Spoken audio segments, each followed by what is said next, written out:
Bonjour à toutes et tous, Jean-Christophe Nolot, praticien en hypnose ericksonienne.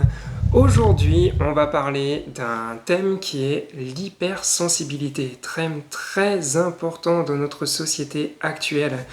La première chose que j'avais envie de dire à vous qui regardez cette vidéo, si vous ressentez une plus grande sensibilité, si vous vous reconnaissez à travers tout ce qu'est l'hypersensibilité, c'est que non, vous n'êtes pas fou, vous n'êtes pas folle.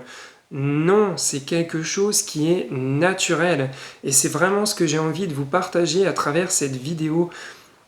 Il y a énormément de gens qui ont honte de leur hypersensibilité, qui la voient comme une maladie, qui la voient comme quelque chose dont ils voudraient se débarrasser et qui se disent « je ne suis pas normal ». Non, ça n'est pas vrai, vous êtes normal. L'hypersensibilité, c'est quelque chose qui est naturel. Une personne sur 5 est concernée, aussi bien chez les êtres humains que chez les animaux. Un animal sur 5 d'une même espèce est concerné. Comment est-ce que ça se passe dans le corps? Qu'est-ce que c'est? Comme je vous disais, c'est quelque chose qui est naturel. On a tous besoin, dans notre vie quotidienne, dans notre vie, d'avoir des stimulations. Si on est trop peu stimulé, on s'ennuie, et ça va pas. Si on est suffisamment stimulé, on a un petit peu de piment, on a un petit peu de goût dans notre vie, et ça se passe correctement. On le vit bien. Et si on est hyper stimulé, si on est trop stimulé, là, ça devient plus compliqué. Ça devient plus compliqué au niveau de la gestion des émotions, au niveau de ce qu'on ressent et au niveau de comment est-ce qu'on est fatigué. Et il se passe que chez une personne hypersensible, un même stimuli qui va être à ce niveau-là, par exemple pour une personne lambda, pour la personne hypersensible, il va être là. C'est ça qui se passe chez la personne. Elle est plus hyper stimulée plus rapidement. En fait, elle n'est pas du tout malade. C'est juste que son système nerveux réagit différemment. Et ça peut s'expliquer notamment chez les animaux, par exemple. Imaginez un animal qui, au moindre bruit, la nuit, se réveille. 9 fois sur 10, ça va servir à rien. Ça va être une brindille, ça va être quelque chose, une feuille qui tombe, ou toute autre chose. Mais une fois sur 10, ça va être un prédateur qui va être là. Et le fait que l'animal hypersensible va se réveiller à ce moment-là, il va pouvoir prévenir le groupe, et le groupe va agir en fonction, soit se défendre, soit se sauver, bref, le groupe va pouvoir réagir. S'il n'y a pas cette réaction de l'hypersensible, à ce moment-là, ça ne marche pas et le groupe ne survit pas. Il va se passer exactement la même chose au niveau des odeurs, au niveau du goût. Un animal hypersensible va repérer beaucoup plus facilement qu'un autre animal si une baie elle va être comestible ou si elle va être empoisonnée. Je vous dis pas que chez l'être humain c'est la même chose, mais je vous dis que c'est quelque chose qui est naturel. On va également, chez les êtres humains, être sensible à ce qu'on entend. Un bruit, par exemple, une stimulation, par exemple. On va parler pour une personne d'une vingtaine d'années, une personne qui a 17, 18, 19, 20 ans. Au bout d'un moment, elle va envie d'avoir certaines stimulations. Ça peut être auditif, ça peut être se retrouver en groupe, ça peut être aller en boîte de nuit, par exemple. Pour une personne hypersensible, le bruit va être dérangeant. Le bruit va être comme si la personne avait besoin à un moment donné de se retrouver, de se mettre dans une bulle. Le groupe également. Ça peut être difficile d'avoir autant d'informations, autant de choses qui nous parviennent. Et ça constitue des hyperstimulations pour la personne hypersensible. Quelque chose d'anodin pour une personne lambda, quelque chose d'hyperstimulant pour une personne hypersensible. Et ce qui va compter à ce moment-là, c'est la manière dont la personne hypersensible va réagir. Comment est-ce qu'elle écoute les besoins de son corps? Dans une soirée, à un moment donné, tout le monde peut très bien s'amuser, et la personne hypersensible, elle entend plus la musique, elle entend juste du bruit, elle entend juste des sons qui se cumulent. La personne hypersensible, elle en peut plus. Et ben c'est ok. Ce qui se passe, c'est juste qu'elle a eu une surdose d'événements stimulants, une surdose d'hyperstimulation, et que là, son système, son corps, lui dit simplement « Stop, j'ai besoin d'une pause ». C'est ça qui se passe chez elle, c'est quelque chose de naturel, c'est un besoin. Et une fois qu'on le sait, je trouve que c'est particulièrement intéressant de le savoir parce que c'est pas que la personne n'est pas normale, bien au contraire. C'est juste qu'elle a besoin d'une pause et d'un temps de récupération. Ça peut passer par s'isoler à un moment donné.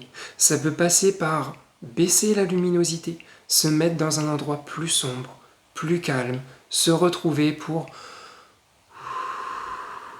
apaiser, retrouver du calme, retrouver de la sérénité, réinvestir justement le corps, le réinvestir d'une manière à ce qu'il récupère plus facilement.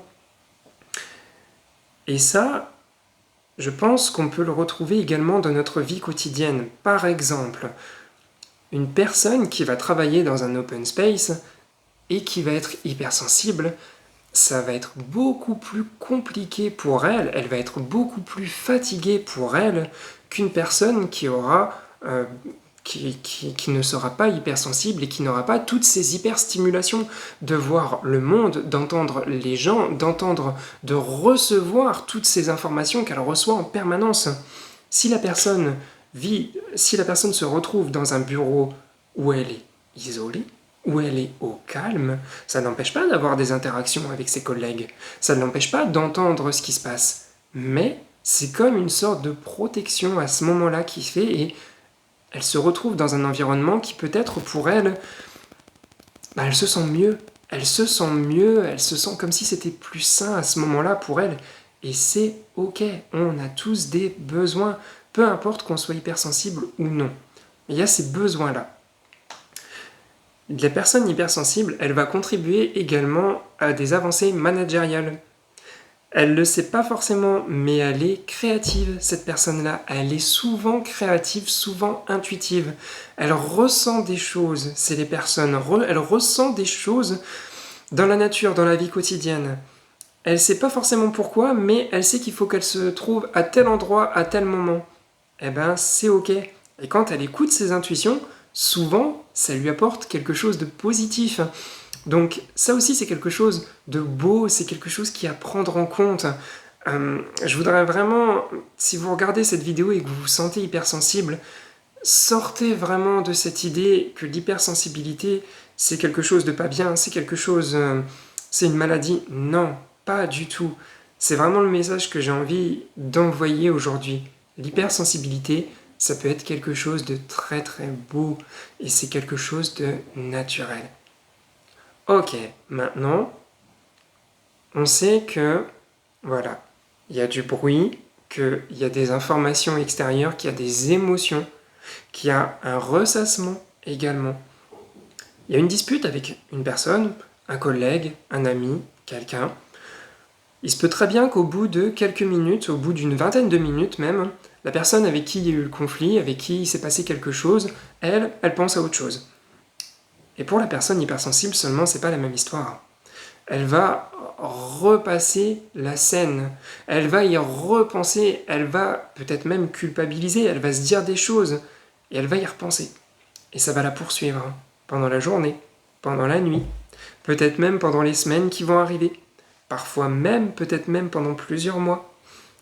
Ça, c'est quelque chose sur lequel on peut travailler. C'est quelque chose où, une fois qu'on le sait, on peut agir dessus. Ok, d'accord. Comment je choisis mon environnement? Comment est-ce que je fais? Il y a plein de portes pour justement travailler sur le fait soit d'être plus à l'aise avec ça, soit le fait de moins ressasser. Et à ce moment-là, ça peut énormément libérer, ça peut jouer sur la qualité du sommeil, ça peut jouer sur énormément de choses. Voilà, donc c'est surtout quel message le corps nous envoie, qu'est-ce qu'on met en place, comment est-ce qu'on vit avec. Non, c'est pas une maladie, c'est quelque chose de naturel. rassurez-vous par rapport à ça. Voilà, c'était le message que j'avais envie de vous passer aujourd'hui et je voudrais même le terminer par une petite histoire, hein, une petite anecdote d'un ami à moi qui m'a confié ceci. Cette personne est hypersensible et elle m'a raconté qu'une fois, quand elle avait 10 ans, elle était à l'école primaire à ce moment-là, je sais plus si c'était en CM1 ou en CM2, et il y a une alarme incendie qui s'est déclenchée dans la salle. Et sauf que cette alarme incendie, la maîtresse avait fermé à clé la porte principale. L'ensemble des élèves se lèvent, l'ensemble des élèves se dirigent vers la porte principale, et tous à ce moment-là se rendent compte que la porte est fermée. Et ce qui se passe, c'est que tous à ce moment-là restent devant sans rien dire, sans bouger, sans rien faire, sans comprendre. Et ce qui se passe à ce moment-là, c'est que il y a eu une personne, c'est celle qui m'a raconté l'histoire, qui, elle, d'emblée, elle s'est dit « Mais il y a une deuxième porte ?» Et elle commence à partir et à se diriger vers la deuxième porte. Et au début, elle voit que personne la suit.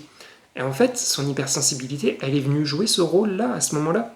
Son hypersensibilité, elle est venue ici dire « Il y a une solution qui est possible, il y a une deuxième. » Effectivement, chez les personnes hypersensibles, il y a des solutions. Elles voient des choses auxquelles les autres personnes n'ont pas pensé. Et là, en l'occurrence, c'est elle, du coup, qui a dit et qui a amené le groupe à sortir par la deuxième porte. C'est quelque chose de tout bête, hein, en soi. Mais je trouve en tout cas que ça illustre assez bien cette situation, assez bien ce qui s'est passé ici dans ce cas. Donc, l'hypersensibilité, gardez ça à l'esprit, c'est quelque chose qui est beau, c'est quelque chose qui est précieux. Gardez ça à l'intérieur de vous et comprenez que c'est quelque chose qui n'est pas une maladie, mais quelque chose avec lequel on peut vivre avec. Et une fois qu'on a développé toutes ces qualités-là, toutes ces qualités empathiques, toutes ces qualités d'écoute, ça devient beaucoup plus simple de vivre avec et ça amène une vie qui est plus facile. Voilà, c'est ce que j'avais envie de partager avec vous aujourd'hui. Si cette vidéo vous a plu, n'hésitez pas à mettre un petit pouce bleu, ça fait toujours plaisir. N'hésitez pas à vous abonner, il y a d'autres vidéos qui vont suivre prochainement. Bientôt, on va parler de valeurs, ça rejoint un petit peu l'hypersensibilité, ça rejoint plein de choses. On va parler de ce qui compte pour soi, de ce qui compte pour nous, de ce qui compte pour vous. Et comme d'habitude, je vous mets le lien également de mon site internet. Vous pourrez y trouver plein d'informations, justement, notamment sur l'hypersensibilité également, des petits articles, des petites inspirations hypnotiques du moment. Si ça vous intéresse, n'hésitez pas à aller faire un tour. Et en attendant, je vous dis à très bientôt et je vous retrouve très vite pour de nouvelles vidéos. Merci à vous, bye bye!